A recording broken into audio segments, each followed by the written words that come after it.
1 Samuel, capítulo 12. Queridos, antes de nós lermos, quero trazer uma pequena reflexão para você. Imagine você na festa, você sendo convidado e participando da festa de posse do novo presidente da República. Imagine isso. Aquela festança toda, o povo todo comemorando, um novo líder do país. O povo está todo vibrando. E é comum, e é normal, quando acontece essa posse, acontece que o antigo presidente, o presidente anterior, ele faz um discurso de despedida. Não é assim? Normalmente é assim. Então, imagine que você está lá e essa festança toda, então começa esse discurso desse antigo presidente, despedindo do povo, e ele fala algo inesperado. Ele diz: olha, eu servi bem o meu povo. Eu servi bem. Normalmente eles não contam o que eles fazem de errado, mas sim o que eles fazem de bom, né? Eu servi bem o meu povo, mas quem realmente vocês deviam eleger para governar a vida de vocês é o próprio Deus. Imagine. Ele está lá no seu discurso de despedida, então ele usa essas palavras ao povo. Qual seria a sua reação? Nós cristãos certamente falaremos: uau, que bênção! Mas muitas pessoas talvez diriam: olha, não é hora de papo religioso. Estamos aqui comemorando a posse do nosso novo presidente, e agora não é hora de papo religioso. Muitas pessoas talvez ficariam desconfortáveis com esse discurso. Mas então, de repente, ao término daquele discurso, ou ainda no meio daquele discurso, pessoas começam ali a chorar. Pessoas começam a se arrepender dos seus pecados. Pessoas começam ali a buscar perdão de Deus, dizendo: de fato, nós precisamos eleger a Deus no nosso coração. Bem, é isso que basicamente nós vamos ver em 1 Samuel 12. Um discurso de despedida inesperado para obter corações quebrantados. E como o profeta Samuel vai fazer isso aqui no capítulo 12, ele vai fazer isso mostrando que no trono dos nossos corações, meus irmãos, só deve reinar um único rei. E antes de nós lermos, nós vamos ler por partes aqui o capítulo 12, mas antes de nós começarmos essa leitura do discurso de despedida de Samuel, do profeta Samuel, eu gostaria de dar um rápido contexto sobre como Samuel chegou aqui nesse discurso. Bem, nós vemos no capítulo 11, no final do capítulo 11, que está ocorrendo uma reafirmação do reinado do rei Saul.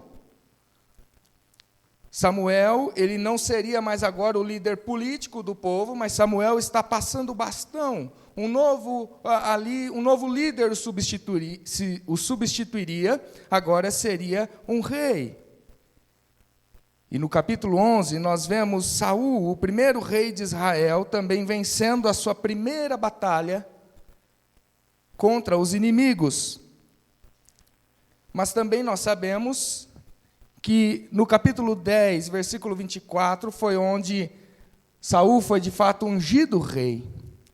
Mas, mesmo ele sendo ungido rei, algumas pessoas ficaram duvidosas quanto a ele. Talvez esse rei Saul me parece um tanto medroso. Quando nós olhamos no capítulo 10, 27, nós vemos que há pessoas que ficaram assim diante do reinado de Saul. Então, com essa primeira vitória na batalha contra o rei Naás, o rei inimigo Naás, o pessoal então quer reafirmar o reinado de Saul.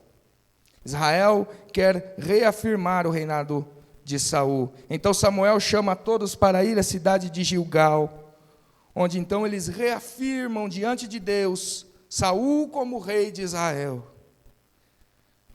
Alegria, festança, todos comemorando, mas essa comemoração não deveria ser somente uma reafirmação sobre o reinado de Saul, sobre a monarquia em Israel, mas uma reafirmação da aliança que Deus tem com o seu povo. Afinal de contas, quem sempre venceu as batalhas por Israel foi o próprio Deus. Inclusive, Saul só venceu essa batalha, essa primeira batalha, porque o Espírito de Deus veio sobre ele. Foi o próprio Deus que estava sobre o rei Saul. E Saul sabia disso. Ele fala isso no capítulo 11, verso 13. Samuel sabe que é o momento da sua despedida. Mas também é o momento para resolver uma pendência grave com o povo. Algo que eles tinham feito que entristeceu muito a Deus. Então, é onde ele inicia o seu discurso de despedida aqui no capítulo 12. Leamos comigo, então, capítulo 12, versículos 1 ao 6. Então Samuel disse a todo Israel: eis que atendi o que vocês me pediram, e constituí um rei sobre vocês. E agora, eis que vocês têm o rei que irá diante de vocês. Eu já sou velho e tenho os cabelos brancos, e os meus filhos estão com vocês. Eu tenho andado à frente de vocês desde a minha mocidade até o dia de hoje. Eis-me aqui. Testemunhem contra mim diante do Senhor e diante do seu ungido. De quem tomei boi?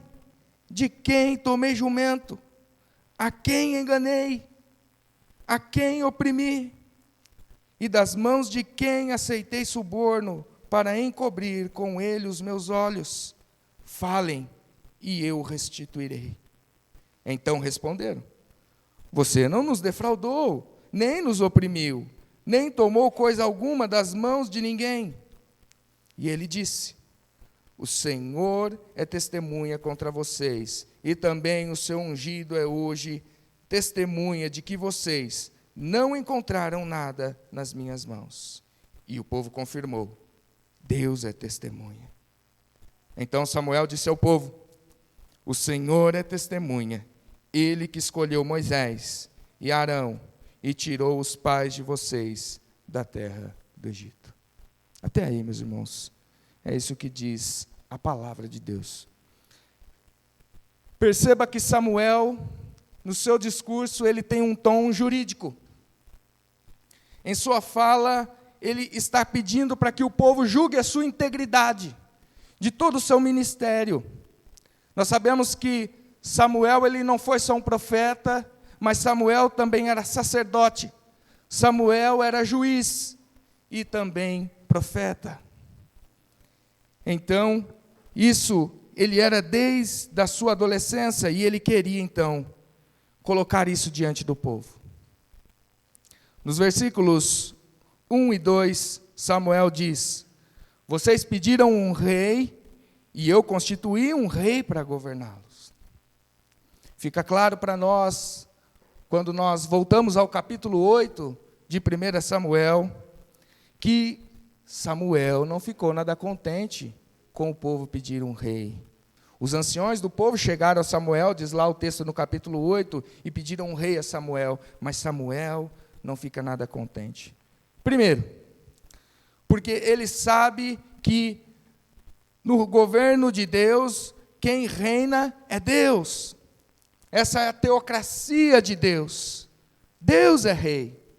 Samuel sabia disso.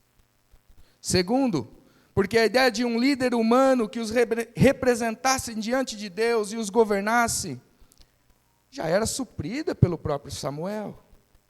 Desde o capítulo 4 de 1 Samuel, Samuel é sacerdote, profeta e juiz em Israel.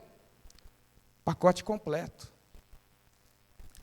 Mas Deus diz a ele lá, no capítulo 8, versículo 7, atenda o pedido do povo, Samuel, Porque eles não rejeitaram a você somente, mas rejeitaram a mim, para que eu não governasse sobre eles.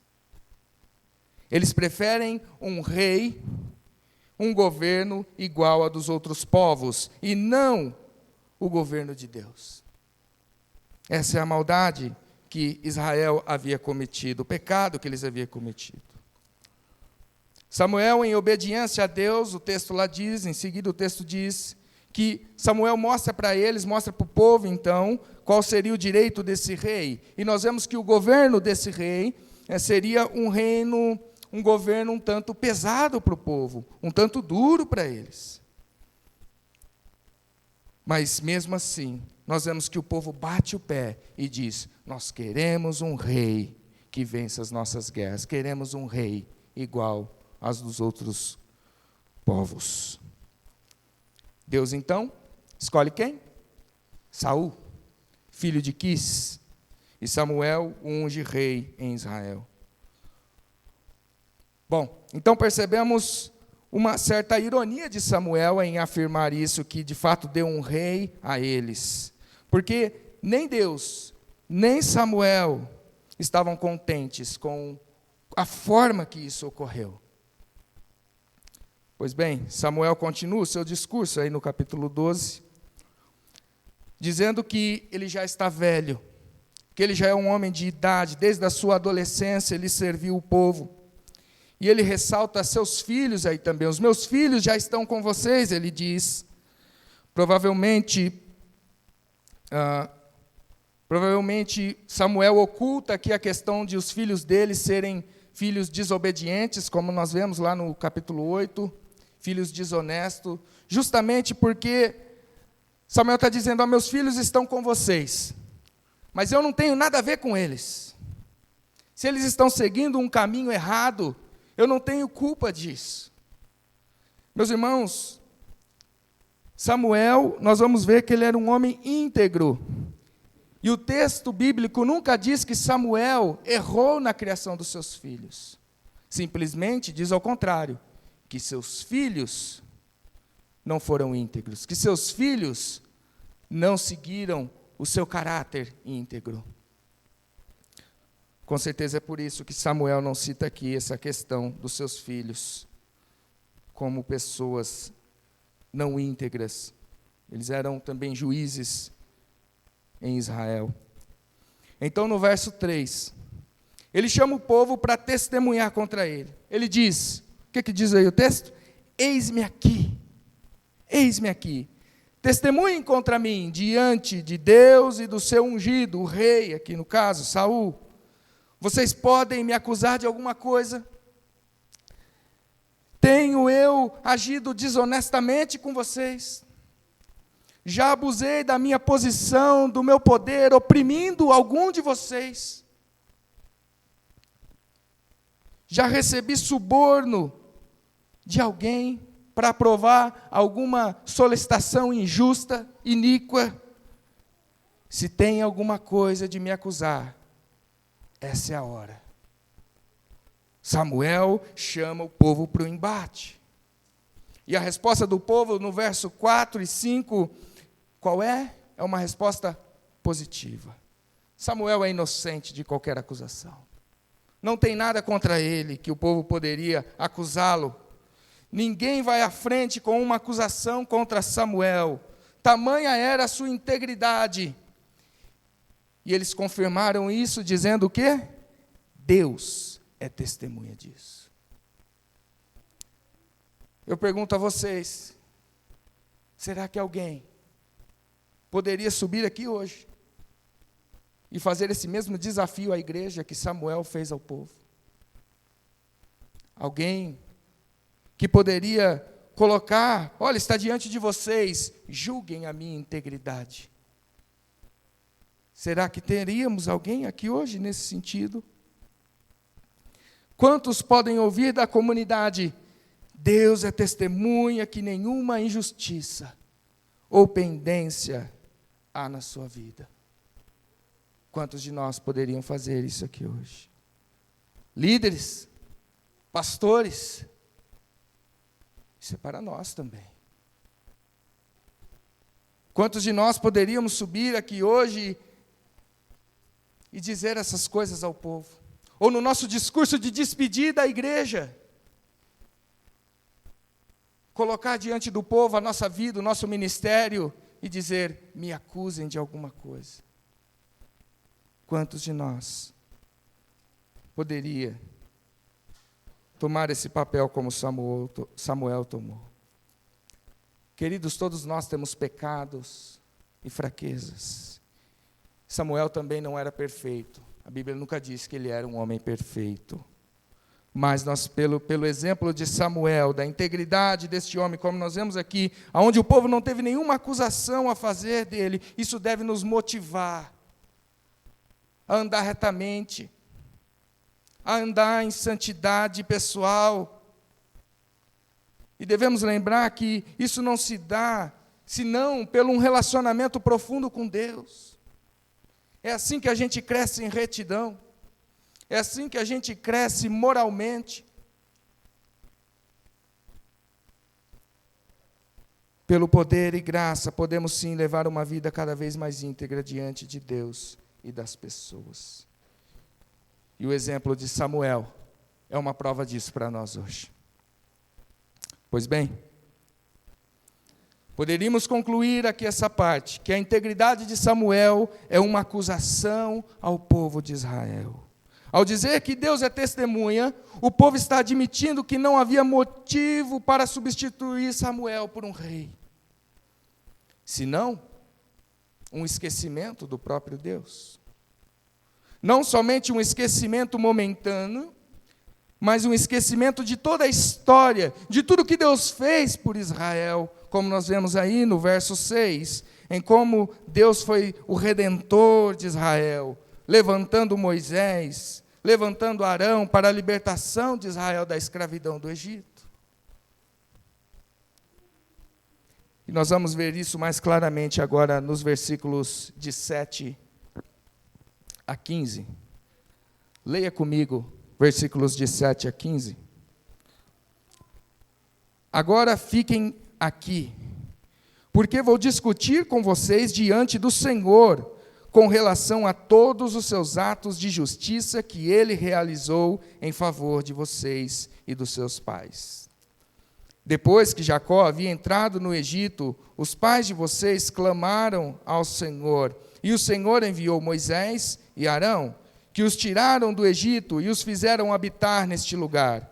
Porém, os pais de vocês se esqueceram do Senhor, seu Deus. Então, Ele os entregou nas mãos de Sísera, comandante do exército de Hazor, e nas mãos dos filisteus, e nas mãos do rei de Moabe, e lutaram contra eles. Eles clamaram ao Senhor e disseram: pecamos, pois deixamos o Senhor e servimos a Baalins e Astarotes. Mas agora, livra-nos das mãos dos nossos inimigos e te serviremos. O Senhor enviou Jerubaal, Baraque, Jefté e Samuel, e os livrou das mãos dos inimigos que os cercavam. E vocês viveram em segurança. Quando vocês viram que Naás, rei dos filhos de Amon, vinha contra vocês, vocês me disseram: não, queremos um rei sobre nós, quando na verdade o Senhor, seu Deus, era o rei de vocês. E agora aqui está o rei que elegeram e que pediram. E eis que o Senhor deu um rei a vocês.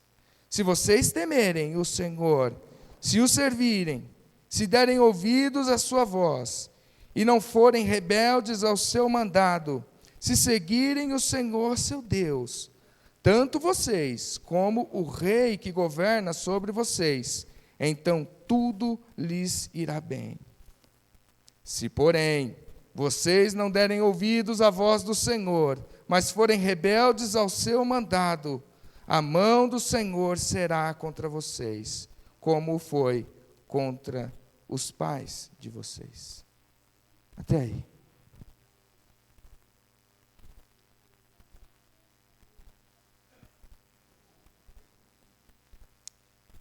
Perceba que o texto começa com Samuel fazendo uma convocação ao povo, uma nova convocação ao povo. Como ele diz no verso 7, agora fiquem aqui. Agora fiquem aqui. É assim que Samuel prepara o povo quando ele quer falar das grandezas de Deus. Ele faz isso tanto aqui no verso 7, como ele irá fazer também no versículo 16. E este primeiro chamado de atenção de Samuel, do povo de Israel, é para entrar em discussão, ou melhor, em julgamento com o povo sobre os grandes feitos de justiça que Deus tinha feito na vida desse povo, dos seus antepassados, dos seus pais.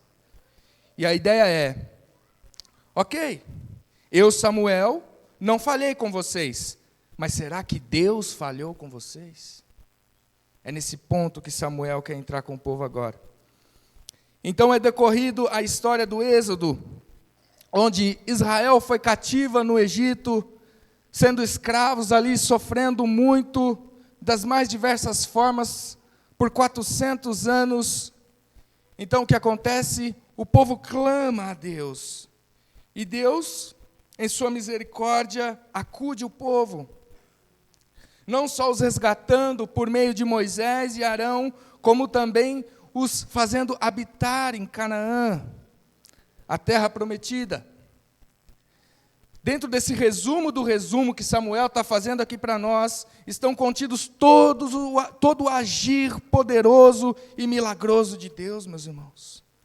Com as pragas derramadas no Egito, com todo o agir de Deus em abrir o mar vermelho para Israel quando eles precisavam, o sustento com o maná no deserto, as leis de Deus sendo dadas ao povo no Monte Sinai, leis que protegiam esse povo, leis que faziam desse povo um povo exclusivo de Deus. Tudo isso Deus fez por esse povo.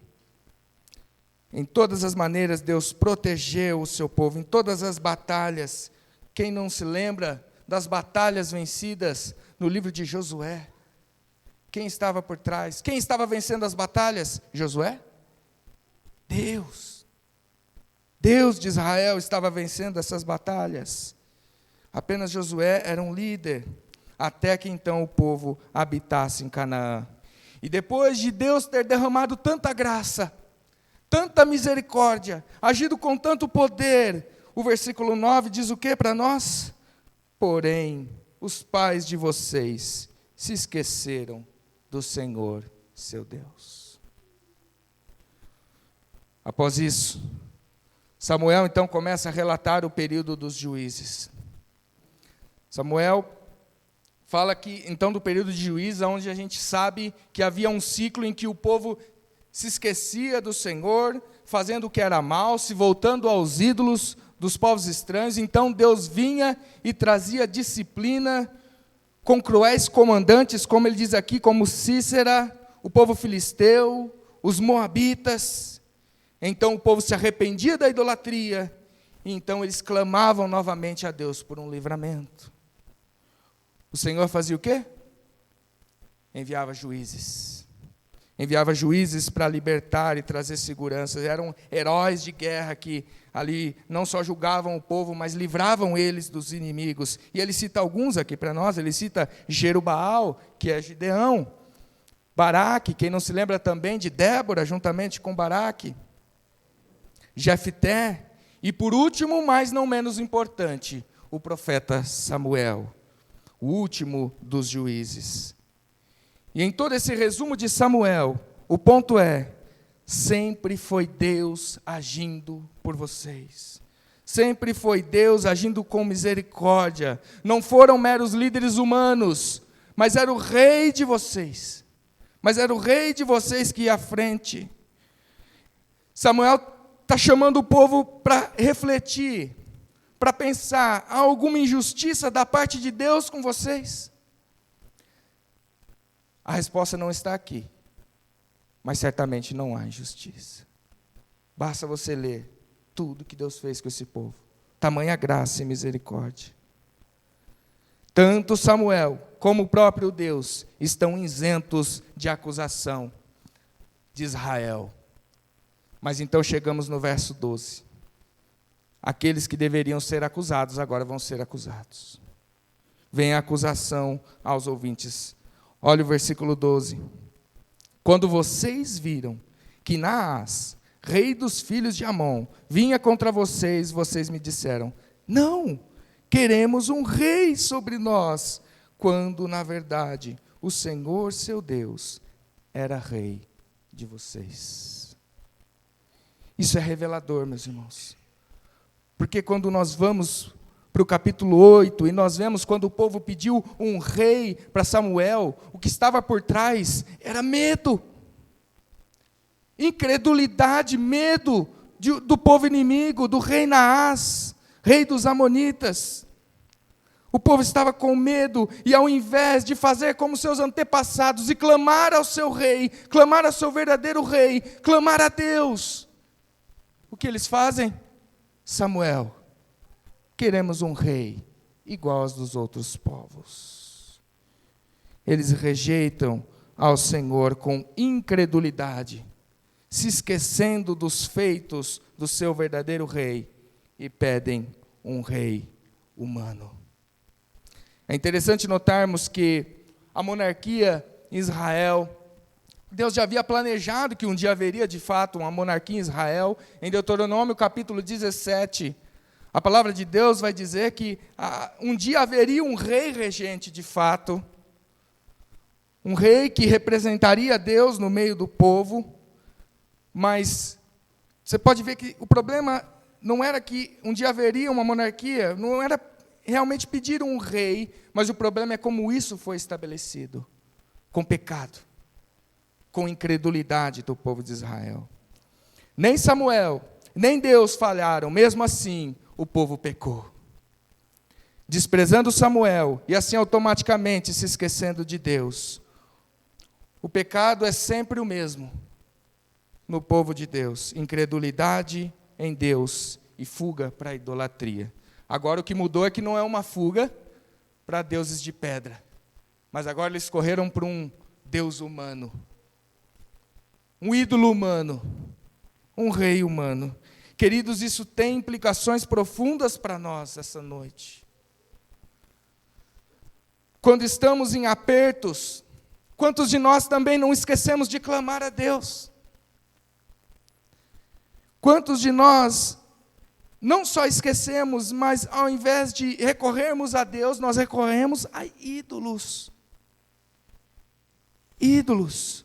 Nós trocamos, quando nós se esquecemos de Deus em cada momento na nossa vida, nós estamos sujeitos a colocar qualquer coisa no lugar de Deus.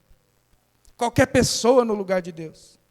Qualquer objeto no lugar de Deus. Qualquer prática no lugar de Deus. Quando Deus é esquecido nos nossos corações, na nossa vida, quando Ele não está no trono da nossa vida, outros ídolos se tornam reis em seu lugar.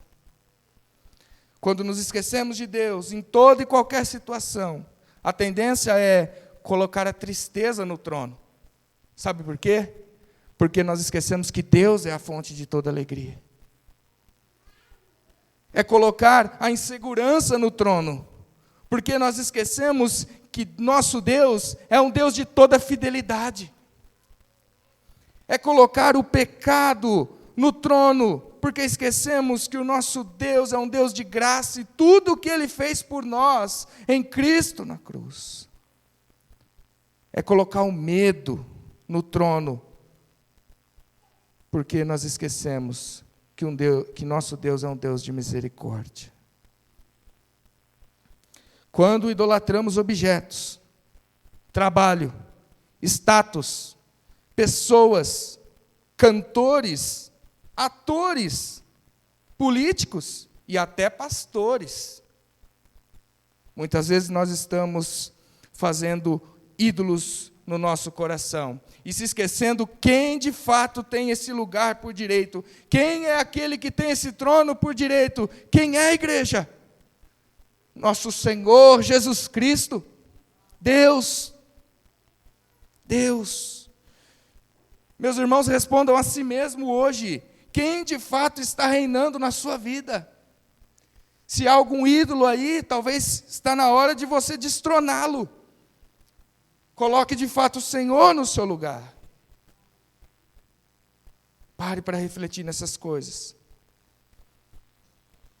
Pois bem, no verso 13, então, Samuel diz: bem, vocês não pediram? Então está aí o rei de vocês, bonito, alto. A Bíblia diz que não havia em Israel, na época, ninguém tão promissor como Saul, no sentido de aparência. Mas mesmo Deus capacitando Saul com seu espírito para vencer batalhas, ainda Saul é um rei que foi coroado com o resultado do pecado do povo. Mas ainda assim, nós vemos que nosso Deus é tão misericordioso que isso tem conserto. A misericórdia de Deus prevaleceu, e nós vemos isso nos versículos 14 e 15. Nós vemos aí que, apesar do pecado do povo, se eles temessem, se eles servissem e ouvissem a Deus, tanto Saul como o povo seria abençoado. Do contrário, se rejeitassem ao Senhor, Deus pesaria a sua mão, como também fez antes com Israel. Samuel está dizendo bem assim ao povo: olha, mesmo com a monarquia, ainda prevalece a teocracia de Deus, ainda Deus está acima de vocês, ainda Deus está acima do rei. O nosso Deus é soberano sobre qualquer espécie de governo, irmãos. Nosso rei é soberano sobre qualquer espécie de governo humano. Ele está dizendo, mesmo assim, vocês têm que obedecer a Deus.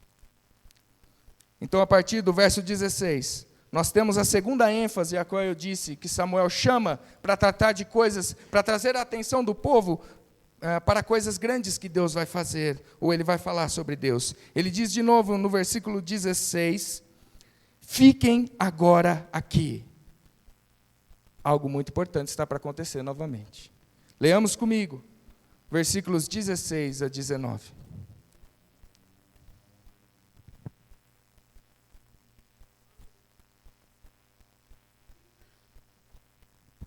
Diz assim a palavra de Deus: fiquem agora aqui e vejam esta grande coisa que o Senhor fará diante de vocês. Não estamos no tempo da colheita do trigo? Pois eu vou clamar ao Senhor, e Ele mandará trovões e chuva.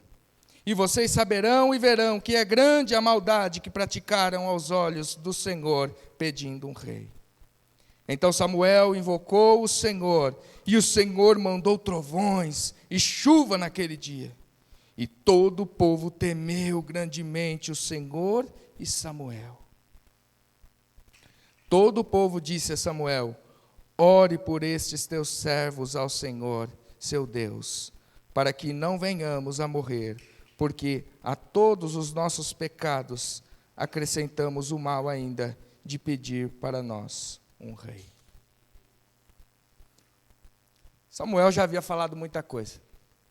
Talvez você deva estar achando que eu estou falando muita coisa também, mas aguenta aí.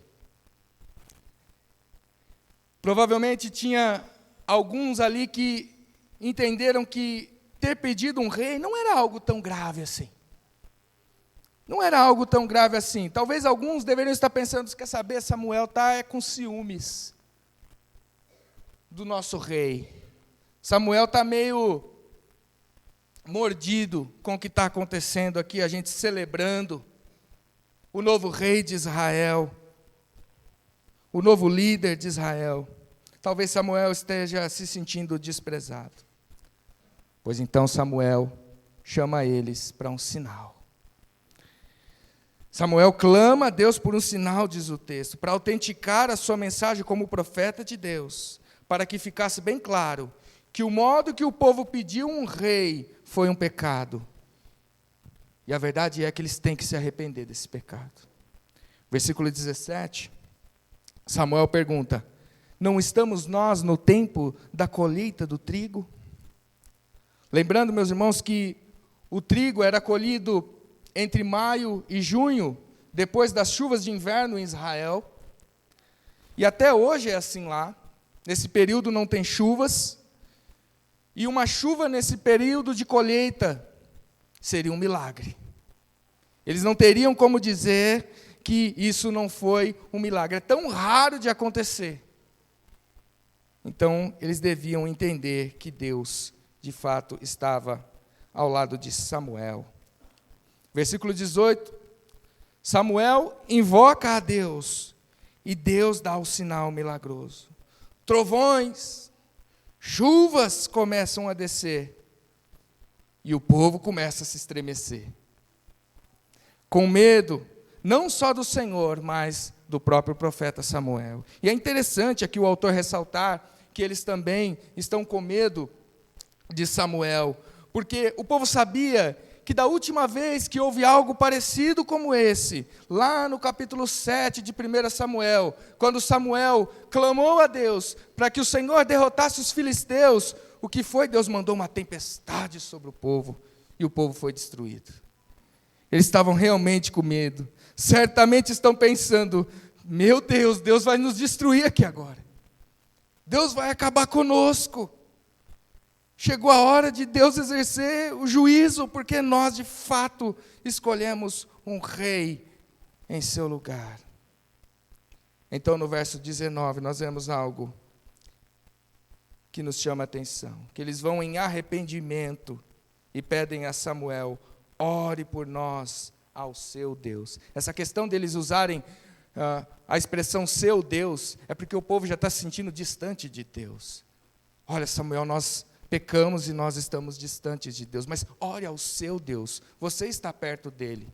Você clamou e Deus mandou chuvas e trovões. Pois bem, o ponto importante aqui é que eles se arrependem, de fato, do mal que fizeram em pedir um rei. Querida igreja, a verdade para nós aqui, nesse trecho ao qual nós lemos e falamos sobre, é que nós não devemos brincar com a gravidade do pecado. Às vezes cometemos pecados que não parecem tão graves aos nossos olhos, como ansiedade. Sabia que ansiedade é pecado? Você sabia que ira é pecado? Você sabia que inveja, ciúmes, fofoca, maledicência, falar mal do seu irmão, você sabia que isso é pecado? Ou você considera isso um pecadinho? Você sabia que comer demais é pecado? Glutonaria, falta de hospitalidade. Você é alguém que gosta de receber as pessoas na sua casa? Gosta de receber os irmãos na sua casa? Isso é pecado. Se você tem falta de hospitalidade, falta de generosidade, dinheiro sobrando, pessoas precisando, mas você não se incomoda com aquele que está precisando. Pecado. Talvez para você pareça um pecadinho, como pareceu um pecadinho o povo pedir um rei. Mas nós vimos que foi algo grave diante de Deus. Tanta coisa às vezes passa batido e nós não vamos em arrependimento, em confissão ao Senhor. Às vezes eu estou citando esses pecados e você vai fazer que nem o povo estava fazendo com Samuel. Você vai desprezar o que eu estou falando. Você está rindo por dentro do que eu estou falando. Você está achando que é brincadeira. É sério, meus irmãos. Não podemos desprezar essas coisas. Tudo devemos confessar ao Senhor.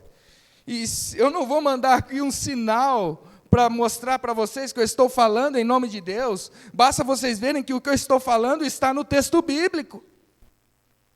Se eu pudesse clamar por um sinal aqui, sabe o que eu clamaria? Senhor, mostra para eles o que Jesus Cristo fez por eles naquela cruz, e como eles têm que se arrepender, e como eles têm que se voltar para a cruz, e como eles têm que se voltar a Deus em cada pecado, em confissão, em arrependimento ao Senhor.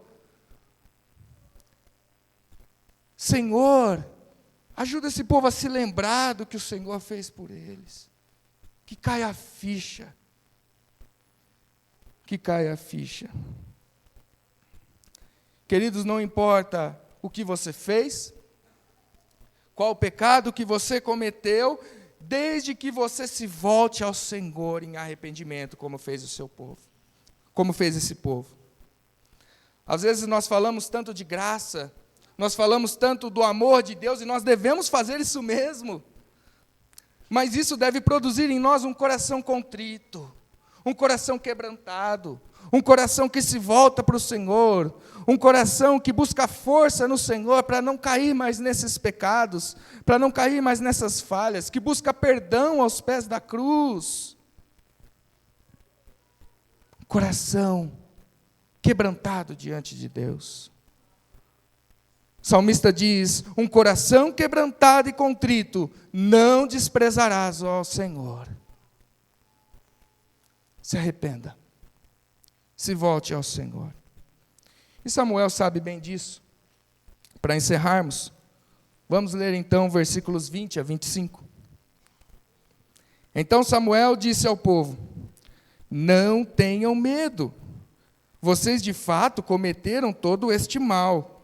No entanto, não se desviem de seguir o Senhor, mas sirvam o Senhor de todo o coração.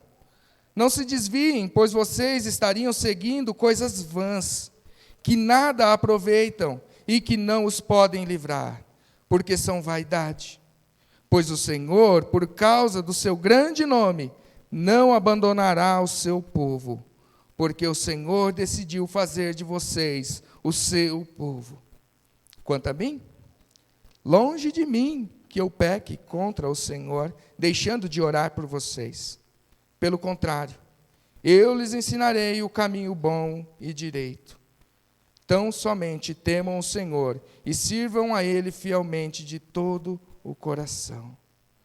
Vejam que coisas grandiosas Ele fez por vocês. Se, porém, continuarem a fazer o mal, perecerão, tanto vocês como o seu rei.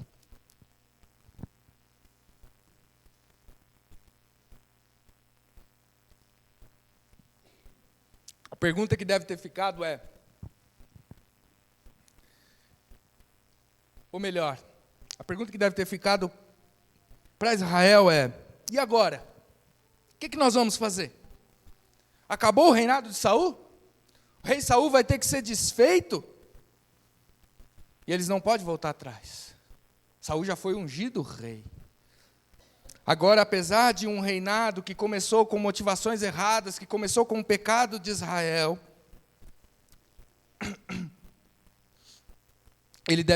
o povo deve continuar temente a Deus, junto ao rei Saul. Tanto o povo como o rei deve continuar temente a Deus. No verso 20, então, Samuel diz: não tenham medo, de fato vocês erraram e cometeram essa maldade, no entanto, não se desviem de seguir ao Senhor, mas sirvam o Senhor de todo o coração. Meus irmãos, quantos erros nós cometemos na vida, e muitos deles, às vezes, nós não conseguimos voltar atrás para reparar. Há vários exemplos assim, talvez um voto em um candidato que você achou que era um bom candidato, e você votou nele, e ele foi eleito, mas na verdade depois você descobriu que ele era um candidato corrupto. Dá para voltar atrás? Ele já foi eleito, você vai ter que aturar o mandato dele durante um bom tempo. Talvez um casamento sem consultar a Deus. Quantos não se casam por pura emoção, por pura adrenalina, sem direção do Senhor? Depois de casado, a vida vira um inferno. Tanta briga, tanta batalha, tanta destruição. E agora? Agora é continuar da onde você está. Você vai divorciar? Você tem que continuar da onde você está. Volte-se para Deus. Se arrependa. Senhor, eu não consultei o Senhor, mas mude a história a partir daqui. Transforme a minha esposa, transforme o meu marido, transforme meu casamento. Continue, Senhor, operando. E para isso, você deve continuar em obediência ao Senhor, até que Deus endireite todas as coisas. A mesma coisa está acontecendo aqui. O povo errou, se arrependeu, mas as coisas vão continuar a partir deste ponto, onde Saul já foi ungido rei, e se o povo seguir o Senhor de todo o coração, como diz Samuel, Deus vai transformar este mal que eles fizeram em bem. Deus pode ainda abençoar esse reinado. Versículo 21, então, eles não deviam se desviar para as coisas vãs, diz aí o texto. Eles não deviam se desviar. Não se desviem, pois vocês estariam seguindo coisas vãs, que nada aproveitam e que não os podem livrar, porque são vaidade. Vaidade. Na sua tradução da sua Bíblia, talvez esteja aí ídolos inúteis, no lugar de coisas vãs. Ídolos inúteis. A palavra hebraica utilizada aqui traz a ideia de uma terra vazia. Uma terra vazia e desolada, como se fosse um deserto. Algo oco. Algo vazio. Algo que tem forma. Algo que parece ter beleza. Algo que parece ter proveito por fora. Mas por dentro é oco. Não tem nada de proveito. A palavra perfeita para descrever ídolos. Um teólogo do século XVI já disse que nossos corações são como uma fábrica de ídolos. Quer ver como isso é fácil de acontecer nas nossas vidas? Pegue coisas boas criadas por Deus. Coisas boas criadas por Deus e transforme elas em pecado. Transforme elas em um ídolo. Por exemplo, trabalho é bom? Nós temos que trabalhar. Mas se você troca o trabalho, coloca o trabalho no lugar de Deus, ou trabalha demais ao ponto de você não conseguir nem cultuar a Deus, isso pode ser um ídolo na sua vida. Tome cuidado. Tome cuidado. Dinheiro, nós precisamos de dinheiro. Ganhar dinheiro é bom.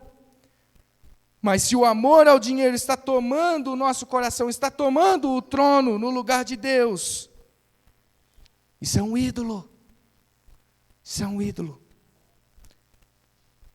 Celular, redes sociais, esportes, videogame, entretenimento em geral. Isso é bom em certa medida. Nós podemos usufruir dessas coisas com proveito para a glória de Deus. Tudo isso pode ser usado com moderação, mas se isso toma o centro da sua vida, tirando você da Bíblia, tirando você da oração, tirando você dos cultos, tirando você do grupo de discipulado, tome cuidado. Ídolos estão se levantando na sua vida. E esses ídolos, você pode perceber, eles são coisas viciantes. É difícil nós desvencilharmos deles. E no final das contas, eles são vazios. Eles podem te dar um prazer momentâneo, mas não podem te dar o prazer eterno, que só o rei, que deve se assentar no seu trono, do trono do seu coração, pode te dar. Já foi dito uma vez que todo pecado é um ídolo, e quem se prostra ao ídolo se torna como o seu ídolo, oco, vazio, não tem uma consistência por dentro. Mas quem se prostra ao Deus vivo é restaurado à imagem de Deus. Se proste ao Senhor. No versículo 22, então, nós vemos o real motivo para Israel confiar em Deus. Ele diz que o que está em jogo aqui no caso é o próprio nome de Deus, seu caráter fiel, sua reputação não pode ser manchada, o seu nome, junto à aliança que ele fez com o povo de Israel, lá em Abraão, não deve ser quebrada. E o texto termina dizendo, porque eu decidi fazer de Israel o meu povo. E essa é a grande tensão aqui. Isso às vezes é difícil entrar na nossa cabeça. Como um Deus fiel, soberano como esse, justo, verdadeiro, pode perdoar e reinar com um povo incrédulo e injusto dessa forma? Como Deus pode fazer isso? Porque em toda a história de Israel, o povo falhou com Deus, mas não só o povo falhou, mas todos os reis também falharam. Saul foi só o primeiro. Se você continuar lendo, logo no capítulo 13, Saul já erra, já peca contra Deus e é desclassificado como rei. Nem Davi, rei escolhido segundo o coração de Deus, conseguiu resolver as coisas. Como Deus pode continuar com esse projeto falido? Bem, o profeta Isaías nos dá uma esperança nesse sentido. Isaías 16:5 vai dizer lá que ele nos ajuda a resolver. Ele diz que haverá um dia um trono real, da linhagem de Davi, e esse trono seria estabelecido em amor, e ele dominaria em fidelidade. Ok? Temos aqui uma profecia que resolve o problema de um rei fiel, mas e o povo? Mas quando também nós vamos para Ezequiel, Ezequiel complementa isso. Ezequiel diz lá no capítulo 36, que Deus purificará o seu povo dos ídolos, lhes dando um coração novo e obediente, cheio do Espírito de Deus. Quando essas coisas acontecem, quando essas coisas de fato se tornam realidade para esse povo, quando Deus intervém por meio de seu Filho unigênito, Jesus Cristo. Na cruz, a história do povo infiel termina, pois Jesus pagou o preço por toda a infidelidade, não só de Israel, mas também por nossas infidelidades. E ao ressuscitar e se assentar ao seu trono de glória, como um rei prometido, deu origem a um novo reinado com um povo fiel, salvo, purificado, capacitado agora pelo poder do Espírito, a obediência ao Deus vivo. Apesar de toda a infidelidade, Deus permaneceu fiel ao seu nome, assinando, linkando o seu nome com a aliança que ele fez com o seu povo, porque ele sabia, porque ele tinha certeza que um dia chegaria Jesus para solucionar todo esse problema de infidelidade no contrato. E sabe o que é melhor? Nós participamos disso, meus irmãos. Nós também somos povo de Deus. Nós vimos hoje de manhã em 1 Pedro, também povo eleito, santo, sacerdócio santo.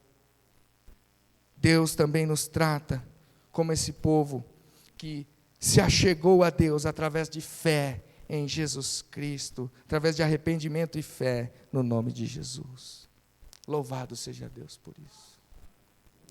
Por fim, então, Samuel mesmo se aposentando, no versículo 23, ele não deixa de cumprir suas responsabilidades, nós vemos aí, com o povo. Ele vai orar por eles, e não só isso, mas ele se propõe também a continuar ensinando o bom caminho de Deus. Talvez uma boa dica aí para nós pastores, né, quando queremos se aposentar, continue orando pelo povo, continue ensinando o caminho de Deus. Versículos 24 e 25, Samuel encerra, incitando o povo mais uma vez a temerem o Senhor e o servirem fielmente de todo o coração. Sempre recordando das coisas maravilhosas que Deus fez por eles. E uma advertência, novamente, do contrário, tanto o povo como o rei seriam destruídos. Encerrando, nós já falamos que nem Saul, nem Israel temeu e serviu fielmente o Senhor. Mas as palavras de Samuel ecoam para nós hoje aqui, com muito mais peso, talvez, do que aquele povo estava recebendo. Lá eles tinham uma revelação parcial do que ia acontecer. Jesus ainda não tinha vindo, mas nós temos a revelação completa. e nós somos capacitados pelo Espírito Santo de Deus, será que podemos servir o nosso Deus fielmente, como Samuel diz, com todo o nosso coração?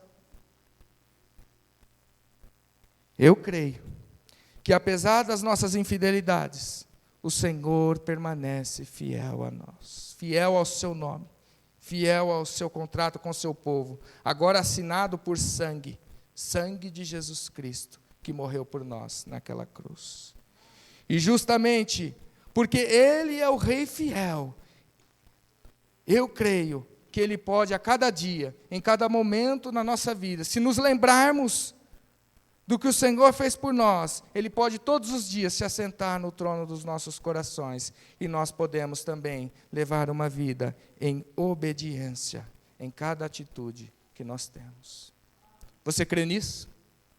Amém, amém. Nunca se esqueça, então, que no trono dos nossos corações só deve reinar um único Rei, e seu nome é Jesus Cristo. Jesus Cristo, louvado seja o nosso Senhor, que Ele reine em nosso meio, que Ele se reine nessa igreja, que Ele reine, não importa onde nós estivermos. Que alegria ver vocês aqui, meus queridos. Samuel está fazendo o seu discurso de despedida. Eu estou fazendo uma pregação de despedida também. Assim como Samuel terminou dizendo que oraria pelo povo, eu quero orar por vocês. Por favor, se coloque de pé. Vamos orar a Deus, terminando esse momento.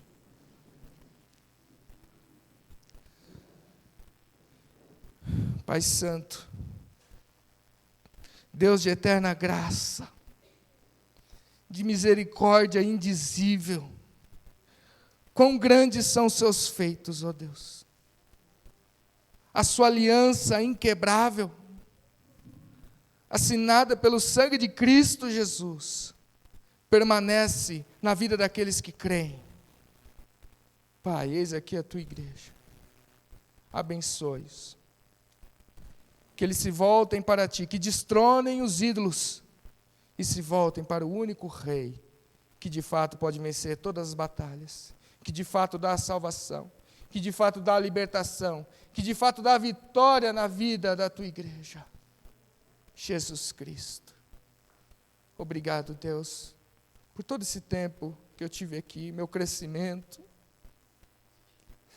a tua graça derramada em minha vida, em tantas coisas, ó Deus. Irmãos tão preciosos, a igreja é tão preciosa na minha vida. Eu espero, ó Deus, que pela tua misericórdia, não por mim, porque eu não sou nada, eu possa ter contribuído um pouco também com o teu povo aqui. Louvado seja o teu nome por tudo que o Senhor tem feito, como o Senhor une pessoas de cantos diferentes, com culturas diferentes, com cores diferentes, com costumes diferentes, todos esses participando do reinado aonde reina o Senhor e Salvador, Jesus Cristo. Amém, Senhor. Obrigado.